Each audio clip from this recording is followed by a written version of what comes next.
I see a lot of BYU fans that are upset about the crowd of the Big 12 championship game. I see a lot of TCU fans and Baylor fans. I want to say this first. This is the same conversation. I'll validate you. BYU would have had a bigger crowd. Sure. Colorado would have had a bigger crowd. Sure. TCU, Baylor, a Texas Tech even. Teams that are located in Texas, bigger crowd. Yes. But the second we start playing that game of, we would have packed that stadium out, the Big 12 would have made more money. We become ESPN. We become the SEC. We are begging, okay? We are begging for more money, for more exposure, and not begging to have the best two football teams on the field. Is BYU better than Iowa State? I don't know. They didn't play. Is BYU better than Colorado? I don't know. They did not play. Is Arizona State better than BYU? I watched them win 2 weeks ago. Like, if we were to play a game of, hey, who should go to the Big 12 championship based on crowd size? We'll play the Holy War in Arlington as the 13th game of the season every year, and it will rock. But it's not what we do. We have the best two teams, the two teams that represent the Big 12 in the championship, go. And in this situation, because of conference realignment, we have a team from Iowa, from the middle of Iowa, playing a team from Arizona, from the desert. We're talking 140-degree days versus frigid snowstorms converging across the country to Dallas. Easy to fly to, sure. But in the same way, if Arkansas played against Missouri in the SEC championship in Atlanta, guess what? The place would be fairly empty. We see it a lot in the Big Ten championship. You saw it every year in the Pac-12. You look around and go, no one's here. Now, I've been to Big 12 championship games. I didn't go to this one, thanks American Airlines. I've been to Big 12 championship games between Baylor and Oklahoma State. Packed to the gills. Been to the Big 12 championship. We saw TCU and Kansas State. Packed. Why? TCU's in Arlington, effectively. Baylor is an hour and a half down the road, and Oklahoma State is almost closer to Dallas than Baylor is. Those are easy, accessible. Oh, shoot, we're in the Big 12 championship game. Let's go. Whereas this was, there were pictures and videos of BYU fans at the game. Of BYU fans who had already bought their tickets a couple weeks ago, who had represented, I guess, the Cougars and the Big 12 on behalf of the university at the Big 12 championship game, expecting the team to be there, and obviously they weren't. Like, that's kind of how this played out, in that no one knew who was going to go to the Big 12 championship. And BYU is far enough away you'd have to fly. Arizona is far enough away you have to fly.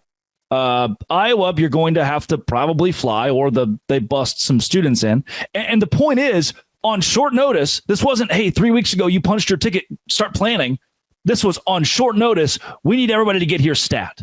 And what does that equal? A lot of open seats. There's no way to fix that, though. You go to the ACC championship with Clemson and SMU. They have put tarps. They put tarps in the seats to cover up portions of the stadium because they're expecting the same thing. I would rather see empty seats than wave the white flag and have tarps. The Big 12 is not in a bad spot from like an attendance standpoint.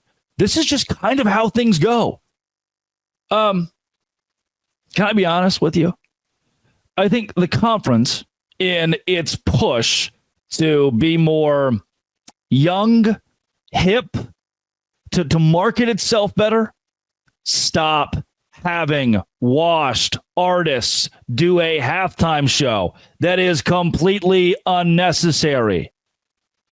I am watching a 20-year-old from Des Moines, Iowa, dressed in a band uniform, trumpet in hand, and she's dancing with Neo, who I forgot existed, as he sings a song that was released 12 years ago at halftime of the Big 12 championship with a mostly empty stadium.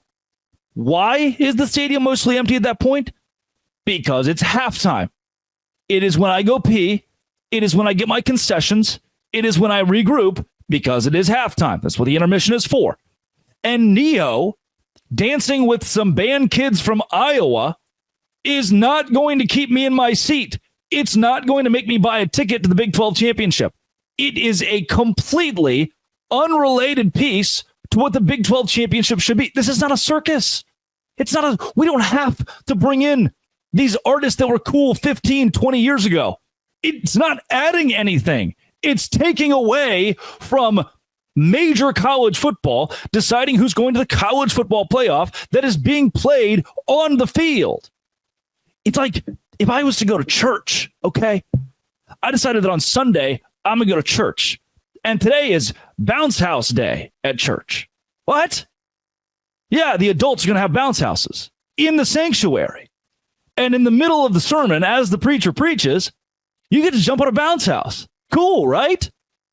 Like, yeah, if I was 8 beers deep on the beach in Cabo, I would probably go into a bounce house and find it fun. But in the context of I'm at church, why is there a bounce house here? That's not making me want to. I came here for the church thing. Oh, I'm 8 beers deep on the beach in Cabo and there's a Neo concert next door. Yeah, sure. I'll go see Neo and I'll laugh and laugh. This is a real life true story. I was 8 beers deep on the beach in Cabo and Lil Jon was playing at the venue next to our hotel. Me, immediately, I will be there. There's nothing that could keep me. And it was one of the greatest concerts I've ever been to because we laughed and laughed at 52-year-old Lil Jon. Yeah, yeah, yeah. In the club with my homie. That's funny and neat. But at the Big 12 championship, like, sir, this is an airport, you know? Like, what are you doing in the airport putting on a Broadway play? We have come here, all gathered for one purpose, to fly to a destination, not to watch Hamilton. We have come here to watch the Big 12 championship game. There are probably people who are like, yeah, I was going to go to the Big 12 championship, but then I found out that Neo was playing, and I forgot that Neo was alive. And now I'm not going to go because I don't even want to have to deal with that. He had backup dancers. Neo's probably a nice guy, man. Neo, if you're watching, I'm sorry. But I don't think we need to keep doing this anymore. And I'm not mad at the two fan bases, dude. This is how it is. And these are smaller schools than Georgia. These are smaller schools than Texas. And these are more blue collar fan bases. Texas is a t-shirt school. There are Texas fans that live down the street from me here in Savannah, Georgia. Why? They didn't go there. They just knew somebody who did, and they grew up outside of Georgetown for 2 years, and so they want to wear the shirt. And they'll go to the Big 12 championship game when Texas is there.